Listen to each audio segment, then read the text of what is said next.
When everything stops, when the noise finally fades, we expect peace. We think silence is the reward, a soft landing after chaos. But silence doesn't offer comfort. It offers clarity, and clarity is rarely kind. Most people misunderstand silence. They think it means nothing is happening. But silence is never empty. It's crowded with unfinished thoughts, with words we never said, with versions of ourselves we tried to ignore. Noise is easy. Noise protects us. Music, conversations, endless scrolling. They all serve the same purpose. They keep us distracted from the one voice we're afraid to hear, our own. When the noise disappears, the mind doesn't rest. It accelerates. Thoughts don't slow down in silence. They line up. Every memory without closure. Every question without an answer. Every truth postponed for later. Silence doesn't create these things. It reveals them. That's why we avoid it. We fill our days with sound, not because we love noise, but because we fear what speaks when it's gone. Silence removes the background, and without it, there's nowhere left to hide. In silence, excuses collapse. Distractions lose their power.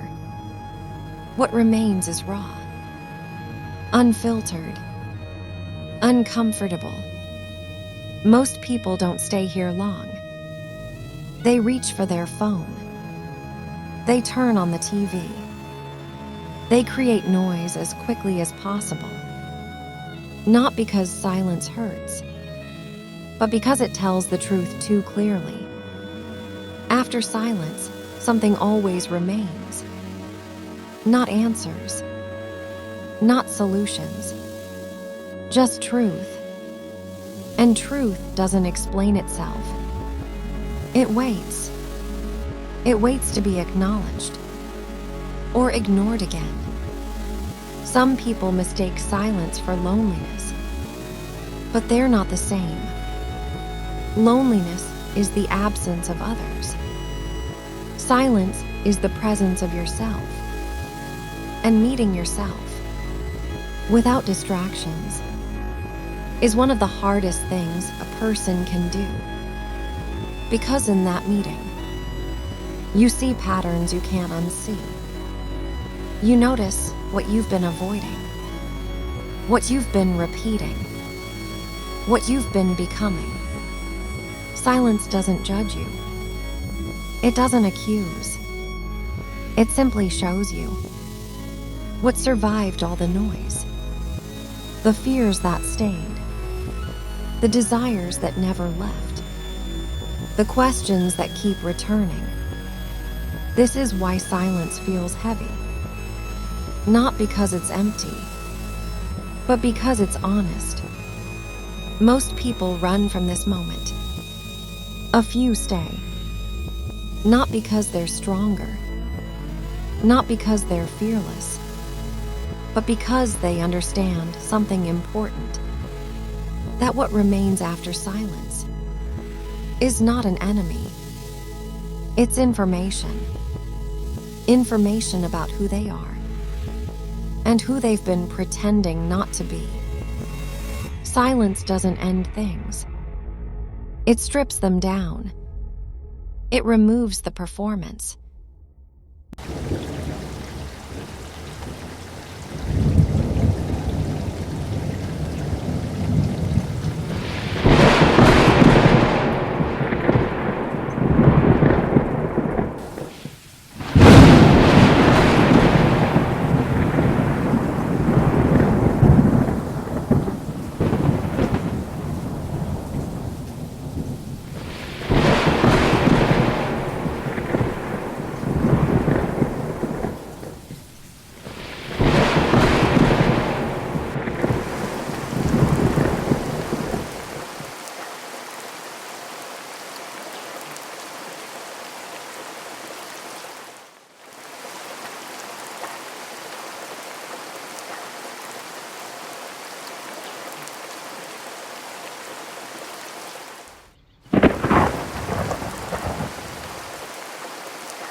Sometimes silence speaks louder than any scream, not because it has nothing to say, but because truth doesn't survive noise. We live in a world full of sound, but empty of meaning. Everyone talks. Few understand. The modern mind learned how to react, not how to think. It learned how to look, but not how to see. It learned how to hear, but not how to listen. Our minds became rooms.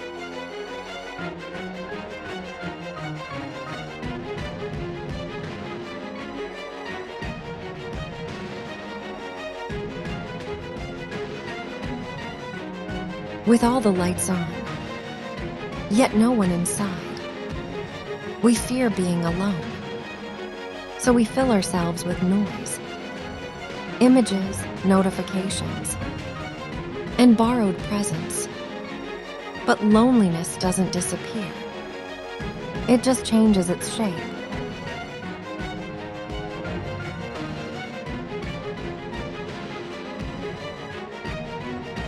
The greatest illusion is believing that being surrounded means being found. Many people are lost in the loudest places. The real question is, who sees me? The real question is, do I see myself? We spend most of our lives escaping.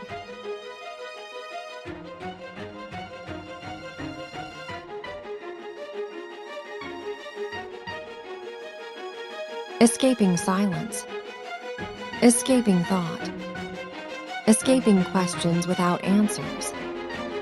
But questions without answers are not dangerous.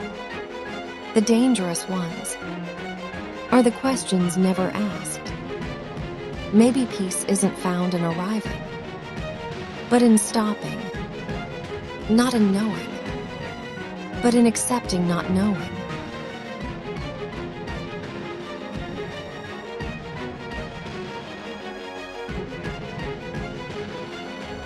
And maybe, after all the noise, all the images, all the desperate attempts to create meaning,